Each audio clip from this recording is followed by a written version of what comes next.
নমস্কার, আমি তন্ময় আচার্য বলছি। আমি যেটা বলছি খুব মন দিয়ে শুনুন।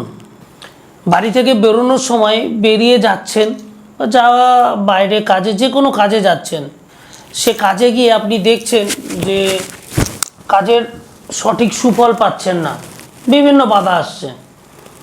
তো কেন এই বাধা আসে সেগুলো জানতে হবে। আমরা খুব ছোট ভুল করি, এই ছোট ছোট ভুল একটা বড় কারণ হয়ে দাঁড়ায়। কি ভুল হয়?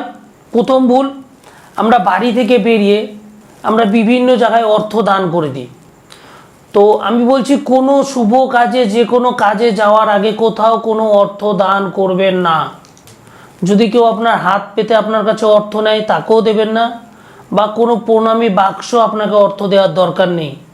হ্যাঁ, কোনো প্রণামী বাক্স আপনাকে অর্থ দেওয়ার দরকার নেই। অর্থাৎ কোনো মন্দিরে আপনি যখন কাজে যাবেন, নিজের বিশ্বাসের সাথে যান, নিজের ঠাকুরকে ডেকে যান। আপনি মন্দিরে যান, প্রণাম করুন, ভক্তি মনে প্রণাম করে ঠাকুরকে জানিয়ে যান যে আমি ঠাকুর এই কাজে যাচ্ছি, আমার যেন এই কাজ উদ্ধার হয়। তার জন্য ঠাকুরের ক্যাশ বাক্স বা প্রণামী বাক্সে কোনো পয়সা দেওয়া, বা আপনার রাস্তার ধারে কেউ হাত পেতে বললো যে বাবু দুটো খেতে খাবার জন্য পয়সা দিন, তাকে পয়সা দিলেন, খবরদার দেবেন না। আমার শাস্ত্রে, সনাতন শাস্ত্রে কোথাও অর্থ দিয়ে কোনো জায়গায় কিচ্ছু করার নেই। কোনো জায়গায় বলেনি আপনি অর্থ দান করুন। আপনি মন্দিরে যাবেন, মন্দিরে গিয়ে আপনি পুজো দিবেন, আপনি ফল দিন, সন্দেশ দিন, যা খুশি দিয়ে, ফুল দিয়ে পুজো দিন। আপনি আপনার কাছে কেউ খেতে চেয়েছে, আপনি তাকে খাবার দিন। আপনি কেন অর্থ দিয়ে নিজের সংকট যে ডেকে নিয়ে আসছেন, আপনার নিজের বিপদ আপনি নিজে ডেকে নিয়ে আসছেন? কোনো রকমভাবে কাউকে কোনো অর্থ দান করবেন না। বাড়িতে ফেরার সময় আপনি কাজ কমপ্লিট করে ফেরার সময় আপনি কাউকে খাবার দান করুন। আপনি খাবার দান যত করবেন তত আপনার মঙ্গল। লোকে ভাবে যে আমার কাছে অর্থ নেই, আমি কি করে অত দান করব খাবার? অত দান করতে হবে না, একজনকে দিন। রাস্তায় কোনো বাচ্চা থাকলে তাকে একটা লজেস দিন। বাড়িতে ঢোকার সময় কিছু একটা খাবারের জিনিস নিয়ে ঢুকুন। কোনো পয়সা নেই, একটা গাছের পাতা ছিঁড়ে নিয়ে ঢুকুন। খালি হাতে বাড়িতে প্রবেশ করতে হয় না বাইরে থেকে ঢোকার সময়, আর বাড়ি থেকে বেরোনোর পর কোথাও অর্থ দান করতে হয় না। কিন্তু অর্থ দান করতে হয় এক জায়গায়। সেটা কোথায়? আপনার বাড়িতে যে লক্ষ্মী রয়েছে, মা, আপনার স্ত্রী হতে পারে, আপনার দিদি হতে পারে, আপনার বোন হতে পারে, আপনার দিদা হতে পারে, আপনার ঠাকুমা হতে পারে। বাড়ির যে কোনো নারীর হাতে আপনি কিছু একটা অর্থ দিয়ে যান।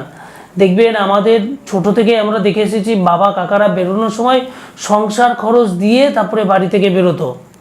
তো এই জিনিসটা আপনি করুন। বেরোনোর সময় আপনার কাছে পয়সা নেই, আপনি 1 টাকা দিন হাতে, বাড়িতে কিছু একটা দিয়ে বেরোন বাইরে। তাছাড়া কোথাও কোনো অর্থ দান করবেন না। আসার সময় লোককে খাবার খাওয়ান, যদি আপনার কাছে অর্থ থাকে আপনি খাওয়ান, না পারলে একটা লজেস কিনে দিন কাউকে। বাড়িতে ঢোকার সময় কোনো খাবার নিয়ে ঢুকুন। যদি খাবার নেবার পয়সা না থাকে, যে কোনো একটা গাছের পাতা ছিঁড়ে নিয়ে আপনি ঢুকুন। 100% দেখবেন আপনার সাংসারিক জীবনে ডেভেলপমেন্ট কী পরিমাণ হচ্ছে আপনি নিজে বুঝতে পারবেন।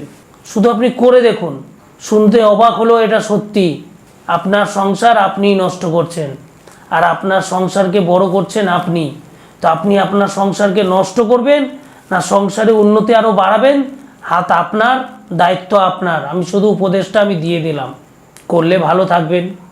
আর যদি কেউ কাজ করার পর উপকার পেয়ে থাকেন, অবশ্যই ভিডিওটা শেয়ার করবেন, আর 5 জনকে জানাতে সাহায্য করবেন। সে যদি না জানতে পারে আপনি জানান। আপনি বাড়ির বউ হলে আপনি নিজের বাড়িতে জানান, আপনি মেয়ে হলে আপনি শ্বশুর বাড়িতে জানান, বাবার বাড়িতে জানান, যে কোনো কাউকে জানান। চেষ্টা করুন প্রত্যেকে যাতে ভালো থাকে। এই সংসারে যদি সবাই খারাপ থাকে, আপনি একা ভালো থাকলে ভালো থাকা যায় না। সবাই যখন ভালো থাকবে তখনই ভালো থাকা যায়। আপনার বাড়ির যদি কেউ খারাপ থাকে, আপনি একা ভালো থাকতে পারেন না। গোটা সংসারই আমাদের বাড়ি। তো সবাইকে নিয়ে ভালো থাকুন, সুস্থ থাকুন, সকলের সুমঙ্গল কামনা করুন। আজকে এখানেই শেষ করছি। আবার দেখা হবে নতুন কিছু চ্যাপ্টার নিয়ে। জয় মা তারা।